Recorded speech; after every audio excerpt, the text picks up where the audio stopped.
뭉쳐서 이렇게 그룹 스터디 같이 이렇게 공부하셔야 돼요. 해가지고 이해가 안 되거나 하는 부분을 이 안에서 특정한 과목을 잘하는 사람이 설명도 좀 해주고, 그 설명을 해주면 그 사람이 실력이 늘거든요. 설명을 해주면서. 예, 그 많이 하셔야 돼요. 그거를 지금 뭐 한 20여일 남았는데 이게 그렇잖아요. 박종각, 나와서 공부해. 이천이 오늘도 가나? 어떻게? 1시에 간다고? 그럼 계속 가야 되는 거지. 내가 보기에 2천이 없으면 공부 안 해. 2천이 있어야 공부하지. 참 큰일 났다는 거지. 아니 시험장 가면 혼자서 문제 풀어야 되는데, 왜냐면 2천이 옆에서 잔소리하거나 뭐 옆에 있어야지. 그래갖고 앉아갖고 공부하지. 2천이 가잖아. 여기 조금 있다가 밥 먹고 그냥 간다고 바로. 그거 어떡할 거야 그거. 참 내가 걱정이다 내가. 참. 그 뭐 2천여도 일이 있어서 가는 거니 그걸 뭐 가지 말라고 그럴 수도 없는 거고.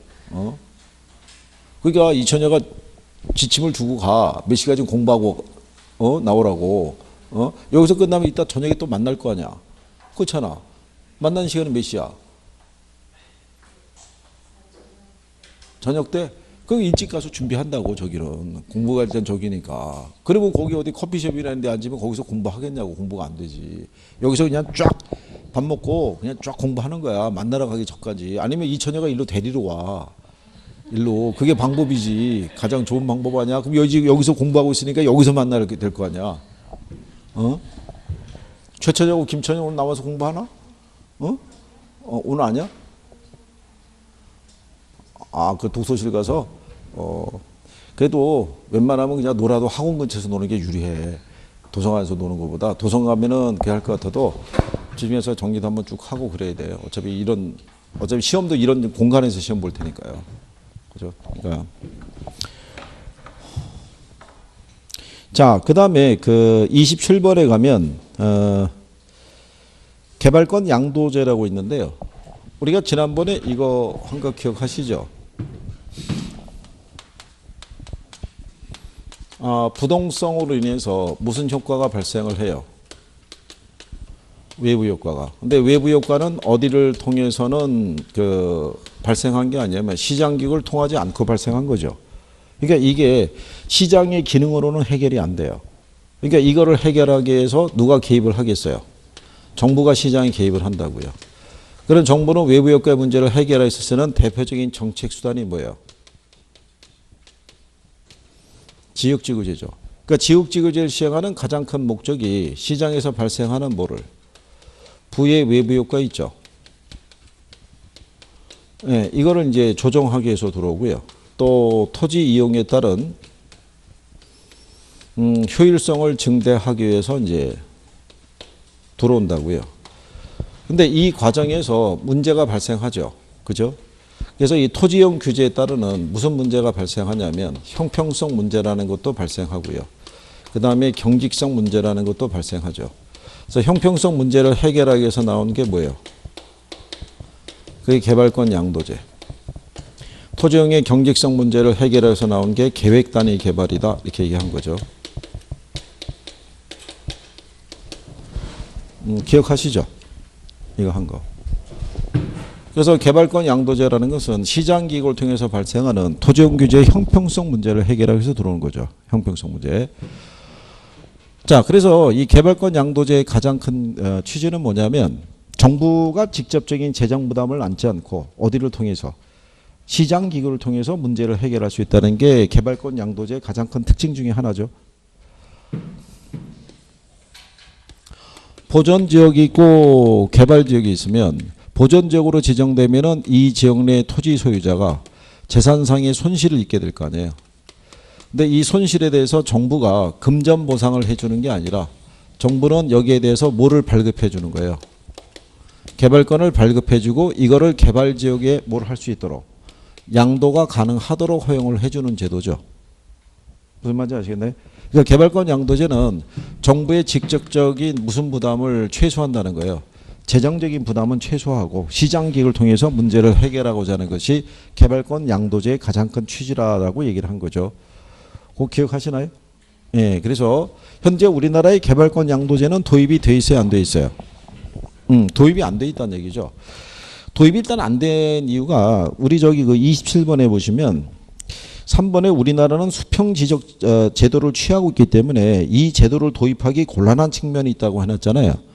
네, 이거는 시험상에서 인용하지는 않을 거예요. 무슨 말인지 아시겠나요? 조금 더 얘기한다 그러면 개발권 양도제를 도입을 해서 만약에 저거를 우리가 보완을 해준다 그러면 일단은 이 보전지역으로 지정된 토지 소유자들은 기본적으로 손해를 볼 수밖에 없는 거예요. 개발권을 발급을 받아서 저거를 양도한다 그래서 손실이 100% 보전이 되냐면 그렇지는 않거든요. 그러면 솔직히 해서 토지를 많이 갖고 있는 사람들이 있죠. 그 사람들 입장에서는 저 제도가 별로 좋은 제도는 아니다 이런 얘기죠. 저게. 그래서 어쨌든 뭐 3번 같은 표현은 나오기가 쉽진 않아요. 왜 이번에도 왜 여러분들 언론에서 보셨죠? 임대주택 소유 제일 많이 한 사람이 604채인가 갖고 있다고. 근데 그거는 건설사 대표 이렇게 조사가 돼서 나왔더라고요. 근데 이제 제일 나이가 어린 애가 2살이잖아요. 근데 연세가 제일 많으신 분이 112세예요. 이분이 아직도 12채를 갖고 있어요. 근데 우리나라 상위 10명이 있죠. 10명이 갖고 있는 주택이 4,599채래요. 그러니까 1인당 평균 한 450채 갖고 있대요.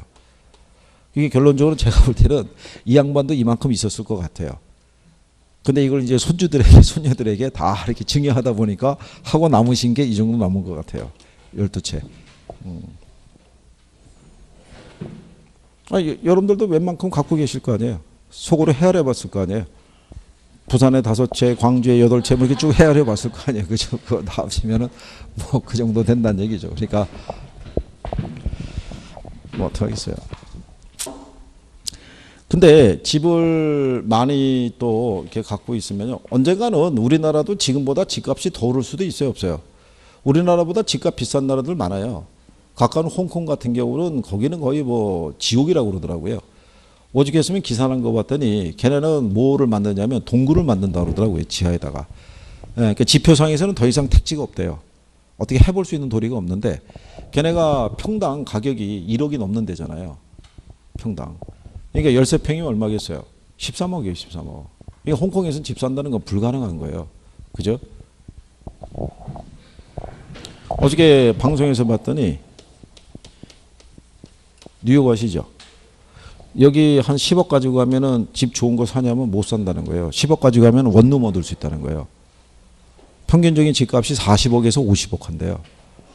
그래서 지금은 우리나라도 왜 예전에 그런 거 있었죠? 어디 살아? 강남. 그럼 뒷얘기 안 물어보잖아요.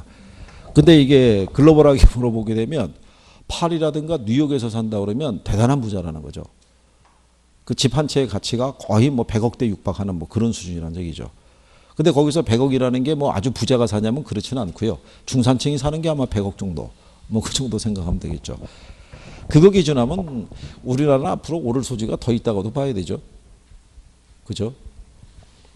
왜냐하면은 돈이 있으면은 나중에 어디에다 주거를 정할 것이냐를 물어봤을 때 우리나라가 지금 걸림돌이 됐던 게 남북 간의 대치에 의한 군사적인 위협 때문에 그게 쉽지가 않았는데 만약에 남북이 해빙무드로 돌아서서 평화적인 어떤 이런 게 정착이 돼가지고 앞으로의 전쟁의 위협이 사라진다 그러면 동남아 쪽에서 우리나라하고 일본만큼 치안이 또 잘 돼 있는 나라가 없거든요. 우리나라 같은 경우는 새벽에도 다닐 수 있잖아요. 우리 여기 저기 그 김천일 한처녀가 최처녀가 새벽에 한두 시에도 여기 자유롭게 돌아다닐 수 있거든요. 근데 외국 같은 경우는 그런 곳을 찾기가 어려워요. 그러니까 치안이 상당히 잘 돼 있고 거기다가 상대적으로 외국이나 뉴욕이나 이런 데서 물가는 싸다고요. 그렇잖아요. 그리고 돈 있는 사람들이 일로 와가지고 그죠? 그래서 남쪽에 있는 게 아니라 저 북쪽에 금강산 부변에다가 집 한 채 사놓고 그 풍광을 보면서 하면은 뭐 지금 우리나라에 보면 뭐 얼마 내면은 살겠어요? 한 100억이면 뭐 훌륭하게 살 거 아니겠어요? 그런 개념으로 놓고 보면은 그렇다는 얘기죠. 그러니까 그러기에는 우리나라 사람들이 지금 젊은 청년들이 월급 받아갖고 집 산다는 거는 갈수록 점점 더 유원해진다는 얘기죠. 그래서 이제 뭐를 많이 공급해야겠어요. 임대주택 공급을 많이 해야 돼요. 그 소유에 대한 개념도 바뀌어야 되고. 그렇지 않겠어요? 그러니까는 미국에서도 연봉이 우리나라 기준하면 억대 연봉을 받는 애들도 집 사는 건 포기한다는 거죠. 왜냐하면 그거 받아갖고 뉴욕에서는 집 못 산다는 거죠. 이게 어디? 아 수수료. 아 근데 얘네가 그 주택인가가 기준했을 때 수수료가 한 6%? 그러면 여러분들이 무슨 생각하시냐면 그래 6억이야? 야 그러면 우리나라 평균 주택 가격이 6억이면 6억에 6%면 얼마겠어요? 이거 3,600이에요. 그러면 매도자에게 6% 받고 매수자에게 6% 받으면 얼마 나오겠어요? 7,200이잖아요. 그래서 예전에 그 홈페이지에서 어느 기관 어느 저기서 출판사에서 공인중개사 이 기본서 있죠. 네, 이거를 판매를 하면서 그때 걔네가 얘기했던 게 뭐냐면 수수료가 우리나라가 이게 외국처럼 현실화가 되면 이게 대단한 겁니다. 뭐 이렇게 홍보하더라고요. 그 듣는 순간에 도대체 뭘 보고 하는지는 모르겠는데 외국 애들은 이게 단계별로 중개할 때 등급이 있어요. 처음부터 다 중개할 수 있는 게 아니라 처음에 한 3년은 주택만 할 수 있다고요. 경력이 쌓여야 다음 이 단계로 가는 거고 그다음에 얘네는 1년에 한두 건밖에 못 해요. 미국 애들은 직접 거래하는 케이스가 극히 드물어요. 대부분 대리인을 내서서 거래하지. 그리고 얘네는 우리나라는 중개를 하게 되면 중개 물건에 관한 확인 설명서 있죠. 네, 이게 되게 얇아요. 그렇잖아요. 몇 거 없어요. 근데 미국 애들은 이게 엄청 두껍다고요. 걔는 왜냐하면 미국이 소송의 나라잖아요. 미국에 목조주택이 많죠. 그러니까는 만약에 목조주택을 거래하고 난 다음에 계약서상에 뭐가 명시되냐면 집주인이 이제 이사를 가고 새로 입주해서 들어왔는데 만약에 3개월 이내에 나무를 갉아먹는 흰개미가 발생을 하게 됐을 때 걔를 처리하는 비용이 있죠. 전 매도인이 예를 들어서 60% 새로 인수한 사람이 40% 이런 식으로 그런 조정까지 다 돼 있다고요. 몇 년에 걸쳐서. 그러니까 되게 복잡하다고요. 그러니까 1년에 여러 우리나라 같이 한 달에 15건씩 처리하고 이런 거는 있을 수가 없는 거예요. 법적인 것까지 다 조사해야 되니까. 그러니까 한 건, 두 건 이렇게 해야 끝난다는 얘기죠, 이게. 근데 수수료는 어떻게 돼요? 비싸죠. 그래서 예전에 우리나라 연예인 중에 누구 하나 가서 미국에서 이거 중개사 하던 사람이 있어요. 돈 많이 벌었어요. 이게. 그러니까는 걔네들하고 개념이 틀리니까. 그렇죠? 미국에도 중개사 시험 제도가 있어요. 우리나라 연예인 중에 미국에 와서 중개사 자격 따갖고 온 사람도 있어요. 근데 거기서 왜 따갖고 왔나 모르겠어요. 우리나라에서 와서 할 것 같으면. 그렇지 않겠어요? 그건 그런데 어쨌든 그렇다는 얘기죠. 그리고 중개사 제도가 없는 나라가 많아요. 동남아 쪽에서는. 그러니까 거기도 일반적인 예전에 우리나라 같은 중개인들 있죠. 예, 중개인들이 그 역할을 대행하는 경우가 많아요. 근데 거기도 집값이 많이 올랐어요. 생각해보세요. 평양도 집값이 한 10년 전에 비해서 10배 올랐대요. 거기에서도 약간 집값은 올라가는 거예요. 그러니까 우리나라도 집값은 뛰는 거고. 그렇잖아요. 그러니까 나중에 준비를 많이 하시면 유리해요. 그래서 제가 얘기하잖아요. 공부는 합격한 다음에 열심히 하셔야 된다고. 그죠? 그래야지 돈을 많이 벌 수 있다니까요. 서비스가 잘 돼야 되니까. 그렇지 않겠어요? 네, 그래서 특히 금융이라든가 세무 쪽은 공부를 꾸준히 하셔야 돼요. 금융하고 세무는. 그죠? 자, 어쨌든 그래서 27번에 보시게 되면요. 2번에 규제지역 토지 소유자의 손실에 대해서 개발지역 토지에 대한 소유권을 부여함으로써 공공이 부담해야 되는 비용을 절감하면서 규제에 따른 손실의 보전이 이루어진다는 점에 의의가 있다고 했을 때 여기서 틀린 거는요. 이 사람이 여기서 입는 손실을 보전해 주기 위해서 개발지역에 소유권을 넘겨주는 건 아닌 거예요. 무슨 말인지 아시겠죠? 이걸 보전해 주기 위해서 뭐를 발급을 해주고 개발권을 발급해주고 이게 뭐가 가능하게끔 허용해 주는 거예요. 양도가 가능하게끔. 그걸 통해서 얘네가 이거를 사들이게 되면 규제 상한선 이상으로 개발할 수 있다고요. 그러면 이익을 얻을 수가 있겠죠. 그러니까 이 이익으로서 이 손실을 보전해 주는 제도라고요. 무슨 말인지 아시겠죠? 네, 그래서 2번이 잘못돼 있다 이런 얘기죠. 그래서 4번에 보시면 규제지역 토지 소유자의 재산상의 손실을 시장을 통해서 해결하는 제도다라고 볼 수 있죠. 그래서 토지의 입체적 이용 중에서 공중공간을 활용하는 방안 중에 하나다. 그래서 우리가 아까 그 얘기를 했던 거죠. 공중공간을 활용하는 방안에 개발권 양도제, 용적률, 인센티브 제도 뭐 이런 것들이 있다라고 얘기를 한 거죠. 그래서 이제 그런 내용이고요. 그 다음에 이제 토지은행 제도라고 돼 있죠. 장래의 공공용지 수요에 대비하기 위해서 정부가 미리 토지를 확보하는 제도로 토지 비축 제도라고 할 수가 있죠. 그래서 개인 등에 의한 무질서하고 무계획적인 토지 개발을 막을 수 있어서 효과적인 도시계획 목표의 달성에 기여할 수 있는데 이게 사서 비축해야 되니까 무슨 부담이 발생한다고 그랬어요. 비용 부담이 발생하겠죠. 그 다음에 비축을 위한 매입 시점과 개발을 위한 매각 시점 사이에 토지를 관리해야 되는 문제가 발생한다라고 말씀을 드린 거죠. 그리고 비축 토지의 용도가 불분명한 상태에서 매입할 때는요, 정부가 투기자의 역할을 하는 경우도 생길 수 있다는 얘기죠. 그래서 이제 틀린 건 아까 이런 것처럼 5번이 된다는 얘기죠. 예, 그래서 지난번에 용어 드렸다시피 토지 선매제도 있죠. 여러분 시험상에서 한 3번 정도 지문으로 나온 거예요. 그러니까 거기 토지 정책에 관련되어 있는 용어 정도는 그 정도는 알고는 들어가셔야 된다는 얘기예요. 무슨 말인지 아시겠죠?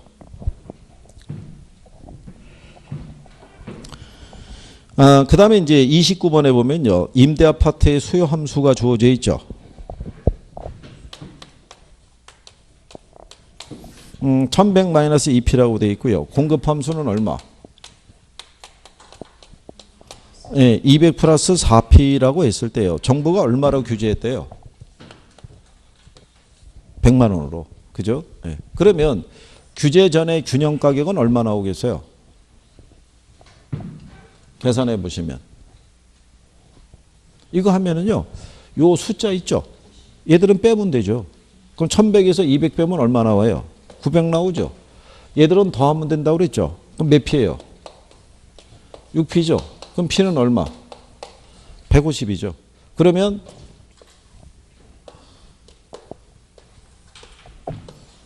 시장의 균형 임대료가 150이었을 때요. 얘를 여기다가 150을 대입하면 얼마 나오겠어요? 150은 이게 300이죠. 그럼 900 나오겠죠. 그렇죠? 900인가요? 800이죠. 800. 이거 4 곱하기 150 하면 600 나오니까 더하면 800이겠죠. 이 선에서 지금 이걸로 통제한다는 얘기죠. 얼마로? 100으로. 100으로 통제하면 여기다 100을 대입하면 되죠. 2 곱하기 100 하면 얼마예요? 200이죠. 1100에서 200 빼면 얼마? 900 나오죠. 4 곱하기 얘는 얼마 나오겠어요? 100이 얼마죠? 100으로 통제했으니까 400이고 하면 600이겠죠. 그러면 초과 수요가 얼마겠어요? 300 나오죠. 300. 그죠? 그래서 답이 1번이 되는데 혹시 여기서 시장의 거래량이 있죠. 예. 거래량을 물어보게 되면은 그거는 600이 되는 거예요. 무슨 얘기냐면 사겠다는 사람은 9명 있어도 팔겠다는 물건이 몇 개밖에 안 나온 거예요. 6개밖에. 그러니까 실제 거래할 수 있는 거는 요것만 거래할 수 있다는 거예요. 무슨 말인지 아시겠나요? 그래서 혹시 만약에 변화를 줬을 때 그 정도만 그러니까 문제 요건을 잘 보시고 이거 예전에 나왔던 기출이에요. 기출 29번이. 근데 똑같이 나오진 않을 거 아니에요. 그죠? 그래서 이제 그런 내용만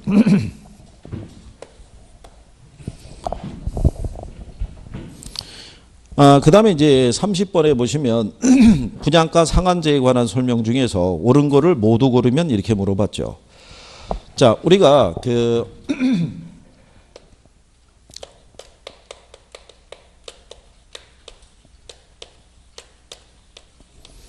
가격 통제 정책에 가면 최고 가격제라고 있죠.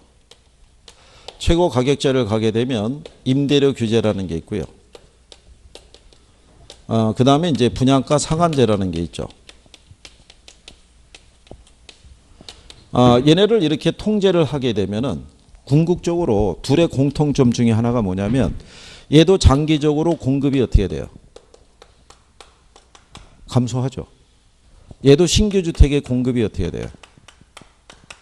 줄어들죠. 얘도 임대주택의 질이 어떻게 돼요? 떨어지죠. 얘도 새로 공급되는 주택의 질이 어떻게 돼요? 떨어지는 거는 둘 다 공통적인 거예요. 그러니까 가격 통제를 하게 되면 임대료 규제나 분양가 상한제나 공급을 어떻게 돼요? 줄어들게 하는 부작용을 초래한다고요. 무슨 말인지 아시겠죠? 네, 그래서 그거는 똑같다고. 그래서 거기 기억에 가게 되면 신규 분양주택의 공급 위축 현상과 질이 하락하는 문제점이 나타날 수 있다고 돼 있죠. 그러니까 이렇게 묶여서 나오면 맞다 이렇게 넘어가시면 된다는 얘기예요. 어느 거로 나와도 똑같다는 얘기예요. 이거는. 네, 그래서 그런 얘기고요. 그 다음에 주택시장이 침체되어 있는 경우에 시행하는 게 효과적이다 그러면은 안 좋겠죠. 그리고 이제 주택 분양 시장에서 이거는 이제 경기가 좀 과열되어 있고 부동산 가격이 많이 올라가면 소득이 낮은 사람들은 주택을 구입하기 어려워지잖아요. 그래서 주택 구입 부담을 줄여주기 위해서 시행하는 게 뭐겠어요? 분양가 상한제라고 이렇게 생각하시면 되죠. 그 다음에 주택시장에서는 실수요보다 투기적 수요가 만연할 우려가 있어요, 없어요? 만연할 우려가 있죠. 하나 잡으면 분양권 전매를 통해서 이득을 획득할 수가 있죠. 분양가 상한제를 적용하게 되면요. 원래 시장의 분양가가 평방미터당 1,000만 원이었어요. 그죠? 근데 정부가 통제해서 이거 50만 원, 500만 원만 받아라 이렇게 통제하게 되면은 그러면은 한 30평형 분양받은 사람들이 원래는 한 3억 정도 줬어야 됐는데 이제는 30평형 분양받으면 1억 5천만 줘도 되잖아요. 그러면 당연히 수요는 어떻게 돼요? 증가하는데 공급자들은 채산성이 떨어지니까 공급량은 어떻게 돼요? 줄어들겠죠. 그러면은 수요에 비해서 공급이 부족하잖아요. 그러면 이 상태에서 이제 뭐가 성행하는 거예요? 분양권 전매 등에 대한 투기적인 거래가 성행을 하죠. 그러면은 이게 분양 신청하는 사람 많아도 분양권이 양이 제한적이잖아요. 그러니까 시장에서 무슨 시장이 형성이 돼요? 암시장이. 그래서 1,000만 원이 아니라 한 1,500, 2,000에도 파는 거죠. 그러면 이게 30평형이면은 이게 4억 5천이라는 얘기죠. 그러면 지금 차익이 한 얼마 나오는 거예요? 3억 나오잖아요. 이게 1,500만 원 주고 분양권 하나 따내면은 누가 옆에 와서 피를 5천을 주겠다는 둥 막 이렇게 얘기하는 거죠. 그걸 사들이는 중간에 사들이는 사람은 얼마를 줘도 5천을 줘도 이익이잖아요. 그러니까 그것만 분양권 전매만을 노리고 투기적인 거래하는 사람들이 많다는 얘기죠. 이게 그래서 그런 부작용을 초래한다라고 얘기하는 거죠. 그리고 이제 시장 가격 이상으로 상한 가격을 설정하게 되면 시장에는 아무런 변화가 있어요, 없어요? 아무런 변화가 없죠. 똑같은 거죠. 네, 그래서 답이 1번이 되더라.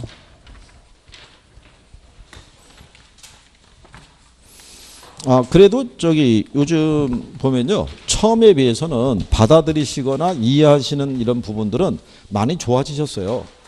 그 제가 볼 때는 문제가 좀 간단하게 좀 평이하게 문제가 나가면은 거의 한 60점이라든가 60점을 넘어서는 성적이 나올 수 있다고요. 그렇죠? 근데 이제 실전에 들어가면 그게 어떻게 바뀔지를 모르는 거죠.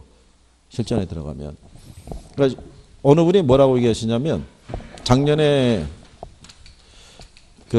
어디서 공부하셔갖고 도전하셨는데 실패하셨대요. 그래서 요즘 이제 올해 이제 다시 나와서 이제 공부를 하고 있는데 그분이 이제 모의고사나 이걸 보면은 답은 2번이라고 생각을 했는데 답안지에다 옮겨 적을 때는 딴 데다가 마킹을 하고 있더래요. 이렇게. 그게 한 두 문제. 그 다음에 이걸 답이 틀림없이 이게 4번이 답인데 이걸 잘못 봐가지고 1번에다 답을 마킹해서 옮겨가서 틀린 게 또 한 두 개. 뭐 이런 것이죠. 이래가지고 그분 실수한 거 들어보니까 이래저래 하면 한 대여섯 개 되더라고요. 이게 성적이 50점에서 안 올라간다는 거예요. 그 생각해보면 이걸 줄이기만 하면 넘어갈 것 같은데. 그렇잖아요. 이 현실적인 거라고요.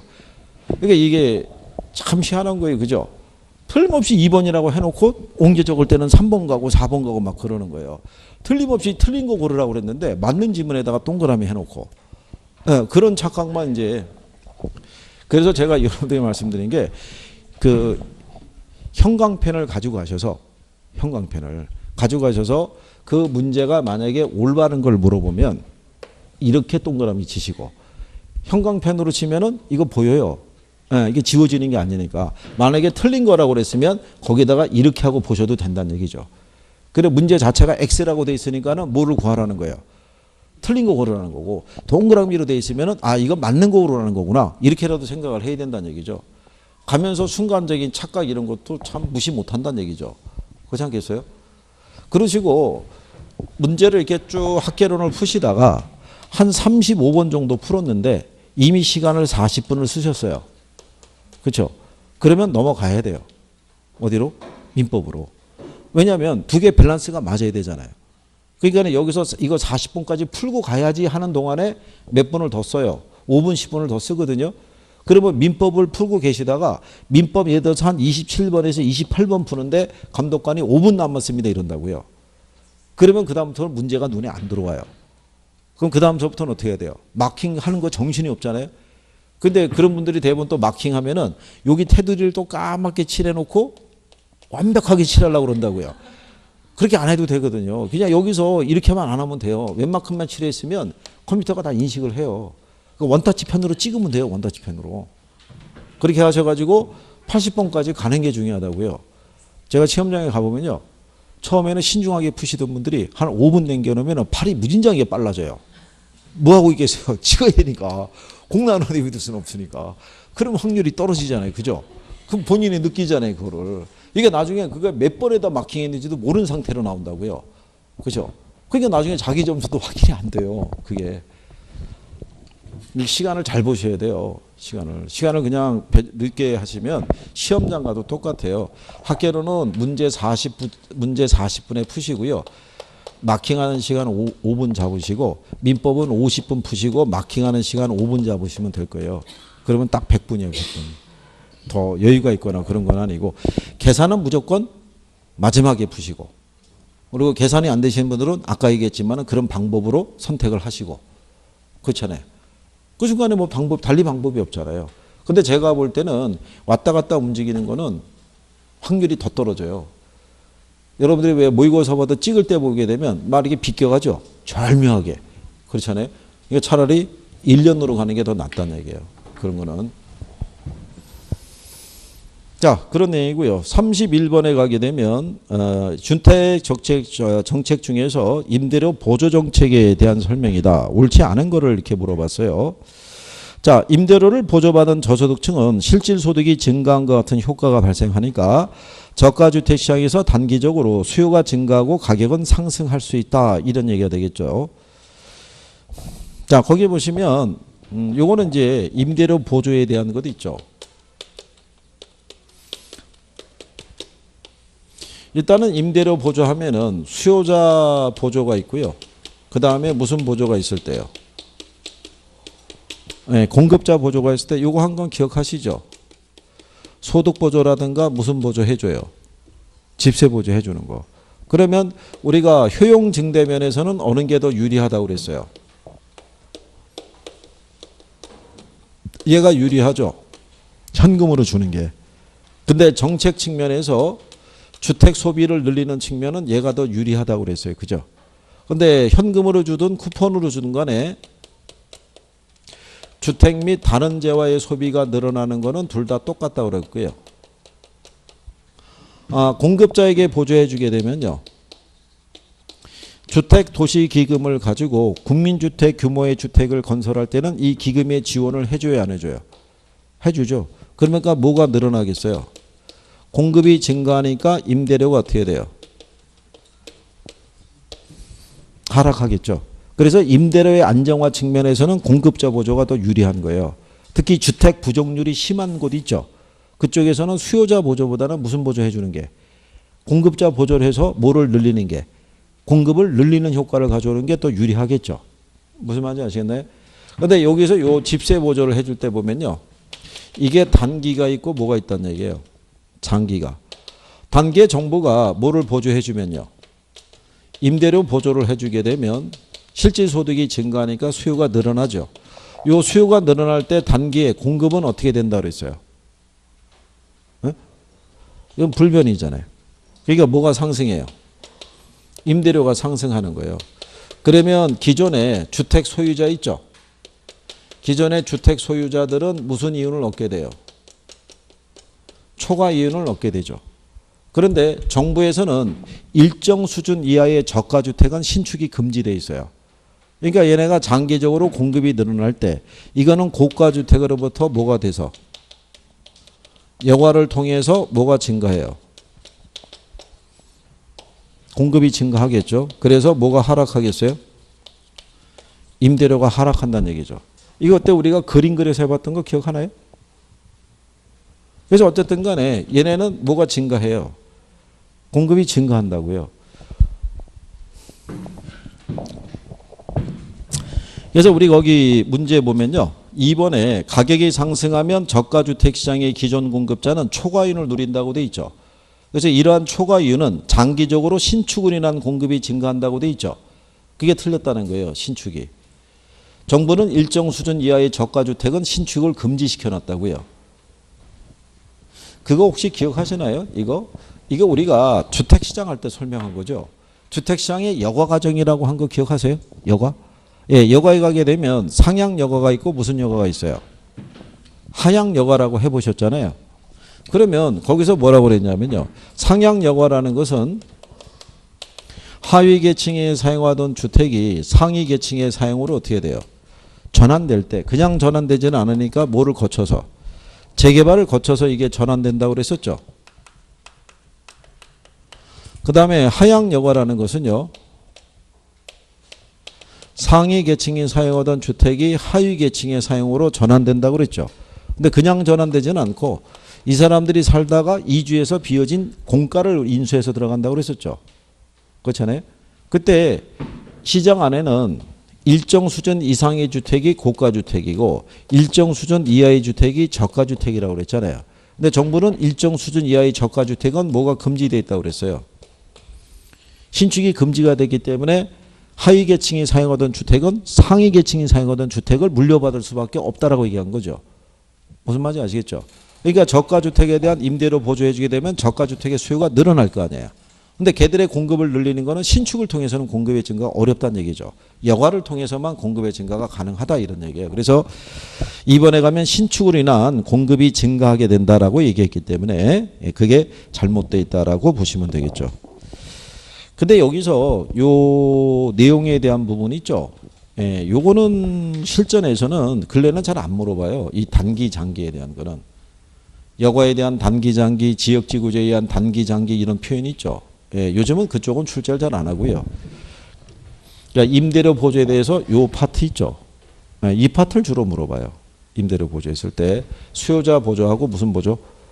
공급자 보조. 그런데 이제 간단하게 물어보는 거는요. 가장 최근에 나온 게 그거잖아요. 임대료 규제는 공급을 감소시키는데 얘는 공급을 늘린다고 해서 틀리게 줬고요. 그걸 답으로. 그러니까 임대료 보조는 공급을 늘리는 효과를 가져오는 거예요. 누구에게 보조해 주든 수요자에게 보조해 주든 뭐를 공급자인데 이거는 장기적인 관점에서 변화가 발생하잖아요. 그러니까 여기다 보조해 주게 되면 수요자에게 보조해 주면 이게 증가해요. 뭐가? 수요가. 근데 공급자에게 보조해 주면 일단 뭐가 늘어나요? 공급이 늘어난 거예요. 그래서 주택 부족률이 심한 쪽에서는 수요자 보조보다는 무슨 보조가? 공급자 보조가 더 유리한 거예요. 뭐 그런 내용 정도까지. 그 다음에 이제 32번에 가시면요. 여가작용이라고 나와 있죠. 여가현상이라는 거는 주택의 소득의 계층에 따라 상하로 이동하는 현상을 여가라고 얘기하고요. 상위 계층이 사용하던 주택을 하위 계층이 사용하게 되었을 때 이를 우리는 뭐라고 그러냐면 하향여가. 그러니까 상위 계층이 사용하던 주택이 하위 계층이 사용하려면 그 집이 비어 있어야 되잖아요. 그러니까 그 공가. 그래서 여가에서는요. 공가의 발생에 아주 중요한 역할을 수행한다라고 보시면 될 거고요. 그랬을 때 이 3번에 보면 고소득층 주거지역으로 저소득층이 들어오게 되는 상향여가가 아니라 무슨 여가라고 할 수 있겠어요? 하향여가겠죠. 그러면 고소득층 주거지역은 점차 저소득층 주거지역으로 바뀔 것이라고 해놨죠. 그걸 우리가 지난번에 침입과 천의로 설명했다는 얘기죠. 그러니까 주택 여가 과정에서는 침입과 계승의 논리는 나타나요, 안 나타나요? 나타난다는 얘기죠. 우리가 이렇게 경계 지역이 있을 때요. 여기 고가 주택이 있잖아요. 경계에 있는. 얘는 할증돼서 거래돼요? 할인돼서 거래돼요? 얘는 할인돼서 거래되잖아요. 저가 주택하고 인접해 있으니까. 그럼 얘가 가격이 싸게 나왔겠죠. 그럼 얘네가 인수하고 이렇게 들어올 수 있죠. 이렇게 들어오는 걸 뭐라고 그랬어요? 이걸 친위. 그러면 경계가 안으로 확산이 되면서 이 고소득층의 주거가 뭐로 바뀔 수 있어요? 저층의 주거로 바뀌게 되는 것을 우리가 뭐라고 그래요? 계승 또는 뭐라고 그런다? 천위. 그러니까 여가 과정에서는 뭐가 나타날 수 있다는 거예요? 침입과 계승의 논리가 나타날 수 있다라고 얘기해 주죠. 여기까지는 시험에 나온 거예요. 여가 현상에서는 침입과 계승의 논리가 발생한다라고 그러면 맞다 이렇게 생각하시면 되죠. 네.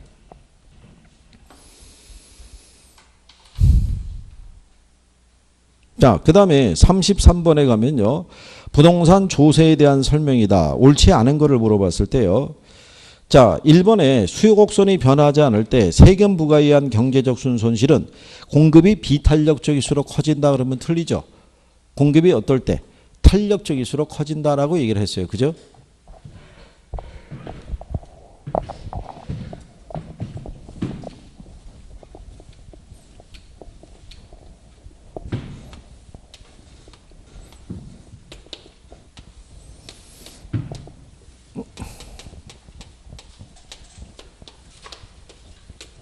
이 상태에서 우리가 만약에 정부가 100원의 세금을 부과하면 얘는 이 세금을 가격에 반영하기 위해서 여기 있는 공급 곡선이 상방 이동할 때 이게 부과된 세금의 크기에 따라 이동하는 속도가 이동하는 크기가 달라지는 거예요. 여기까지 줄어들면은 여기까지만 줄어들잖아요. 근데 여기까지 움직이면은 여기까지 줄어들 거 아니에요. 그러니까 탄력적일수록 줄어드는 양이 더 많아진다고요. 그럼 그만큼 경제적 순손실이 더 커질 수 있어요, 없어요? 더 커질 수 있다고요. 이게 기울기에 따라서 틀려지니까. 그래서 이제 가격이 상승하게 돼서 이전보다 소비자가 지불하는 가격은 높아지고요. 그래서 무슨 잉여가 감소해요. 소비자 잉여가 감소하고 공급자는 이전보다 받는 수입이 어떻게 돼요? 줄어들죠. 그래서 무슨 잉여도 줄어들어요. 생산자 잉여도 이렇게 감소하는 문제가 발생하죠. 그죠? 그래서 이렇게 거래량이 줄어든 거에 따라서 뭐는 지금 변함이 없는 상태예요. 수요 곡선은 변하지 않는 상태에서 공급만 지금 줄은 거잖아요. 그죠? 그러면서 이만큼에 대한 뭐가 발생해요? 경제적 순손실이 발생하는 거예요. 원래 정부가 개입하지 않았으면 시장에서는 자유로운 거래가 이루어졌을 거 아니에요. 그죠? 근데 정부가 세금을 부과함으로써 이런 식의 경제적 순손실이 발생할 때 이거는 공급이 탄력적일수록 커진다라고 얘기하는 거죠. 작년 여러분 시험 문제 답이었죠. 이게 경제에서 나왔죠. 이게. 그래서 이제 그 내용이죠. 그리고 이번에 가면은 양도세의 중간은 부동산 보유자로 하여금 거래를 뒤로 미루게 하는 동결 효과를 갖고 있겠죠. 네, 그거는 이제 용어상에서 기억해 주시고요. 그 다음에 3번에 보면 이렇게 돼 있죠. 공공임대주택의 공급 확대는 임대주택의 재산세가 임차인에게 전가되는 현상을 완화시킬 수 있죠. 아까 우리가 탄력성 할 때 설명해 드린 거죠. 민간 임대주택의 수요 임차자들은 대부분 비탄력적이잖아요. 민간 임대주택에 대체제가 없으니까. 근데 공공임대주택이 공급이 되면 걔가 대체제 역할을 한다고 그랬죠. 그렇죠? 그래서 조세의 전가를 완화시켜주는 역할을 한다라고 아까 설명해 드린 거죠. 그리고 헨리 조지의 논리는 기억을 해 두시면 되죠. 그렇죠? 토지에서 발생하는 지대 수입을 100% 징수할 때 토지세 수입만으로 재정을 충당할 수 있기 때문에 토지세 이외의 모든 조세는 철폐하자고 주장했잖아요. 왜냐하면 토지의 공급은 완전 비탄력적이기 때문에 뭐가 발생하지 않는다고 그랬어요.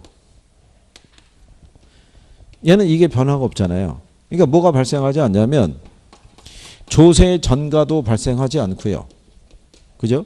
사회적 후생 손실도 초래해야 하네요. 이것도 초래하지 않고요. 자원 배분의 왜곡도 초래하지 않죠. 그래서 가장 효율적인 세금이라고 얘기하는 거예요. 공급이 완전 비탄력적인 토지의 조세를 부과하면. 무슨 얘기냐면 일반적으로 조세를 부과하면 거래량이 어떻게 돼요?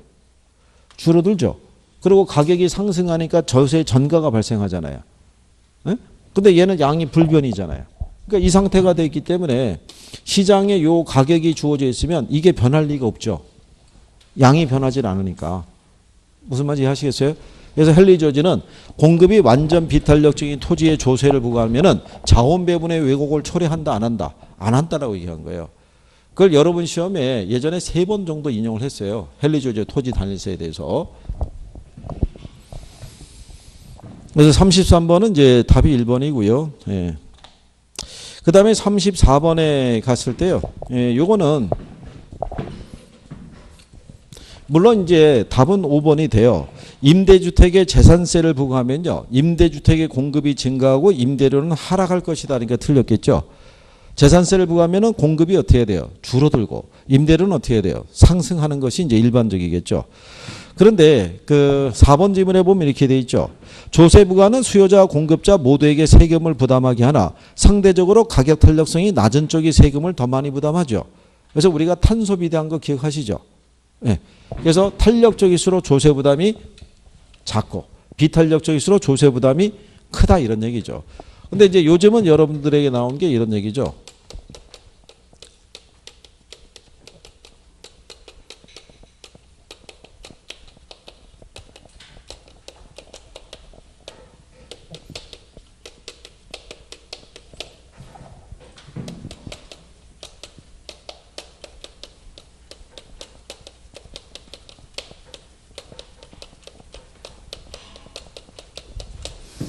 문맥을 이제 이렇게 바꿔서 들어오는 거죠. 수요에 비해서 수요가 공급에 비해서 탄력적일 때 조세가 부과되면 조세 수요자 부담은 작아지겠죠. 수요가 공급에 비해 뭐란 얘기예요? 탄력적이니까 문장상에서 그냥 여러분들에게 수요는 탄력적이고 공급은 비탄력적인 시장에서 조세가 부과가 되면 누구의 부담이 더 많으냐 이러면 이건 쉽게 생각할 거 아니에요. 그러니까 문장상으로 이렇게 본질을 흐리는 거죠. 그러니까 문맥을 가지고 착각하면 틀리는 거죠. 우리는 문맥이 바뀌는 것에 취약해요. 그렇죠?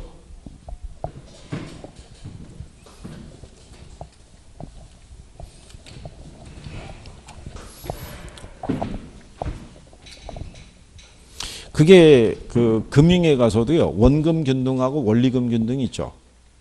네, 거기도 비슷해요. 아직도 거기 문장에 대한 표현이 물어보는 게 조금 틀려지면요. 그러면 또 틀리시더라고요. 그러니까 그런 맥락을 갖다가 또 출제자들이 출제를 해요. 실수와 착각을 할 수 있으니까. 그런 것만 유념을 잘 하셔야 돼요. 그래서 어쨌든 간에 탄소 비대 논리라는 거예요. 그죠? 탄력적일수록 조세 부담이 어떻게 돼요? 작고 비탄력적일수록 조세 부담이 큰 거죠. 수요가 공급에 의해서 탄력적이라는 얘기는 수요가 공급에 의해서 더 탄력적이라는 얘기잖아요. 그러니까 조세 수요자 부담은 작아지고 공급자 부담이 어떻게 돼요? 커지겠죠. 그러니까 그거를 기본적으로 정리하시는 게 필요하다 이런 얘기죠. 그래서 거기 2번 지문에 가면 이렇게 돼 있죠. 공급 곡선이 수요 곡선에 비해서 더 탄력적이면 이렇게 나오죠. 그러면 공급이 더 탄력적이라는 얘기잖아요. 그러면은 공급자에 비해서 수요자의 부담이 더 커지겠죠. 탄소 비대 논리를 쓰면. 무슨 말인지 하시겠어요? 2번 지문? 그게 이제 이해가 되시면. 그죠? 그러면 이제 문맥이 이렇게 바뀌어서 나오더라도 푸실 수 있을 거예요. 그리고 완전 비탄력적이라는 표현이 나오면 앞에하고 뒤에가 어떻게 돼요? 같아지는 거예요. 수요가 완전 비탄력적이면 수요자 부담인 거예요. 그죠? 무슨 말인지 아시겠나요? 비례한다고 그랬어요. 완전 탄력적이 나오면 앞에하고 뒤에가 어떻게 돼요? 틀려지는 거예요. 그죠? 공급이 완전 비탄력적이면 누가 부담해야겠어요? 공급이 완전 비탄력적이면 공급자가 다 부담해야 되고 공급이 완전 탄력적이면 수요자가 부담해야 돼요. 그죠? 예, 거기 정도까지는 정리를 하셔야 된다는 거. 그 다음에 이제 35번에 보면요. 저소득층을 위한 부동산 정책의 효과로서 이 적당하지 않은 거를 물어봤을 때요. 여기 답은 이제 2번이죠. 자, 제가 그때 여러분들에게 뭐라고 말씀드렸냐면 가격 통제 정책은 단기 정책이라고 그랬죠. 그러니까 장기에는 효과가 안 나타난다고 그랬었죠. 그래서 여러분들 임대료 규제라면 장기에는 다 부작용밖에 없잖아요. 그죠? 근데 거기 2번 지문에 보면 임대료 규제 정책은 단기보다 장기적으로 시행할수록 효과가 높게 나타난다 이렇게 했으니까 틀렸겠죠. 그 얘기한 거 기억하시나요? 그리고 여기서는 거기 나머지에 대한 내용보다는 지난번에 우리가 법령상의 이 공공주택 한 거 기억하시나요? 그죠?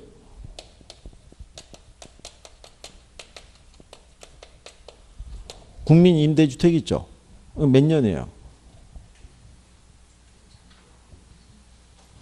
이거 하는 거 알려줬죠? 영구 임대주택 있죠? 몇 년? 0이잖아요. 50년. 영구 50년이라고. 0이죠? 몇 년? 50년, 50년. 그러면 장기 전세주택 있죠? 몇 년? 이거 지난번에 이렇게 해줬다고요. 시골에 가면 아직도 이장 하는 분 계시죠? 그렇죠. 장기는 20년이라고요. 몇 년? 20년. 이게 시험에 한번 나온 거예요. 30년으로 틀리게. 그게 답이었다고요. 그죠? 얘는 30년이라고요. 그러면 생각해 보세요. 얘하고 얘가 구별이 되면 얘도 구별될 수 있을 거 아니에요. 지금 8년이라고 얘기하신 거는 이거 얘기하는 거라고요. 장기 일반 민간 임대주택 있죠? 이거는 8년이라고요. 이게 전신이 이게 준공공 임대라고요. 준공공 임대주택인데 이게 법령이 개정이 되면서 장기 일반 민간 임대주택으로 명칭이 바뀐 거라고요. 이게 지난 7월 달에 바뀐 거예요. 7월 달에.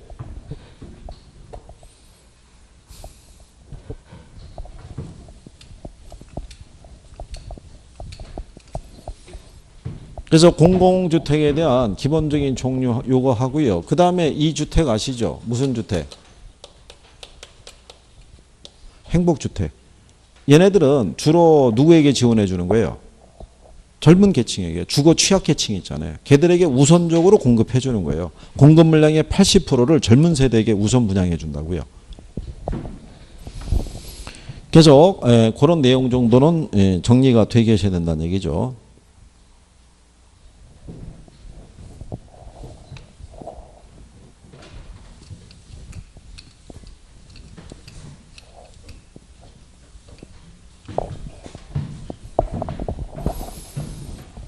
그 다음에 이제 36번에 가시면 부동산 투자에 대한 부분이 있는데요. 1번에 보면 부동산 투자에서 얻을 수 있는 수익은 매기간 발생하는 소득 이득하고요. 시세 차익에서 발생하는 무슨 이득이 있을 수 있다. 자본 이득이 있는데 위치가 서로 틀린 거겠죠. 그래서 1번이 잘못됐다는 얘기고요. 3번에 가면 자기 자본이 같다면 융자를 이용하는 것이 이용하지 않는 것보다 분산 투자 효과를 누릴 수 있다라고 돼 있어요. 근데 이거는 분산 투자라기보다는 지렛대 효과라고 생각하시는 게 낫겠죠.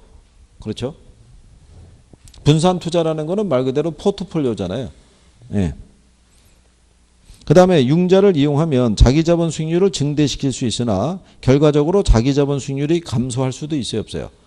그러니까 지렛대 효과를 이용한다고 해서 반드시 정의 지렛대 효과가 나오는 건 아니죠. 부의 지렛대 효과도 나올 수 있어요, 없어요? 네, 나올 수 있죠. 그래서 융자 비율이 커질수록 부채 비율도 커지고요.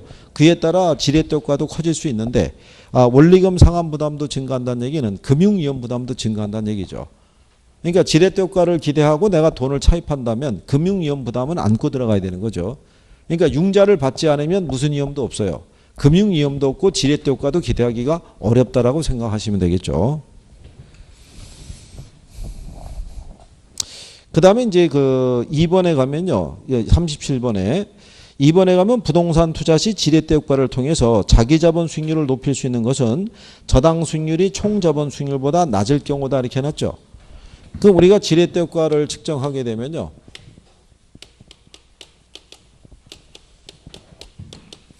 총 자본 수익률이 무슨 수익률보다 크면요. 저당 수익률보다 크면 지분 수익률이 뭐보다 커지면서요. 총 자본 수익률보다 커지면서 무슨 효과가 나온다 그랬어요? 정해지렛대 효과가 나오고요. 이게 반대가 되면은 이게 반대가 돼서 무슨 효과? 부의 지렛대 효과. 이게 같으면 어떻게 된다 그랬어요? 그러면은 중립적 레버리지 효과가 나온다고 그랬죠. 그래서 이거 지난번에 푸는 요령 알려줬죠. 계산할 때. 에?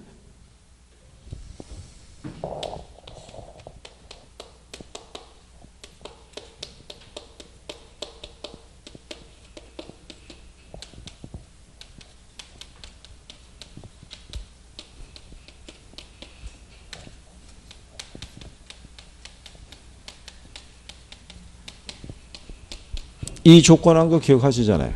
해가지고 이럴 때 자기 자본 수익률이 몇 프로냐는 것은 총 자본 수익률이 8%잖아요.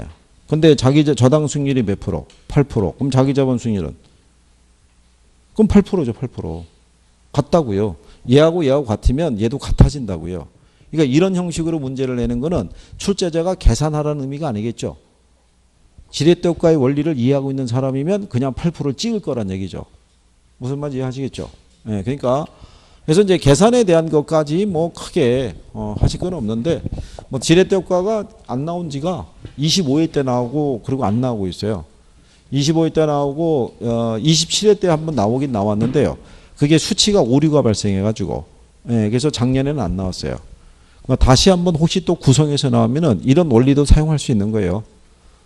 이건 계산을 물어보는 게 아니죠. 이해하고 있는 사람은 찍으라고 주는 거예요. 찍으라고. 그러니까 용어를 잘 이해하시는 게 필요해요. 투자에서는 용어만 잘 이해하시면요. 반타작 이상은 충분히 하세요. 투자에서. 어렵게는 안 준다고. 계산을 빼더라도 그래요. 그러니까 포인트는 정확하게 주기 때문에요. 네. 예. 그랬을 때 종합자본 수익률에서 예. 빼기를 예. 예, 예. 8%에서 8% 빼니까 0이 되지 않습니까? 거기다가 보통 우리 부채 비율을 곱하잖아요. 마지막에. 아, 이거는요. 접근하는 방식이 이거는 그 계산을 통해 가지고 그 종정저부를 지금 물어보는 개념이 아니고요.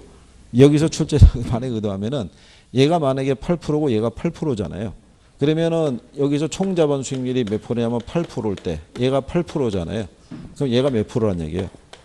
이 원리를 물어본다는 얘기죠. 이걸 수치로 계산해서 지금은 제가 이렇게 대입을 해드렸잖아요. 그러니까 만약에 시험장에 갔는데 요렇게 주어져 있잖아요. 그러면서 자기 자본 수익률을 물어본다는 얘기는 종정저부를 써서 이 수익률 이거 계산하면 8% 나와요. 이걸 대입을 하게 되면 이거 대입하면은 이제 8%가 이제 구성이 됐을 때 그래서 요 과정을 이제 혹시 물어볼 수 있으니까 그거를 말씀드린 거고요. 지금 말씀하신 대로 이거를 물어보게 되면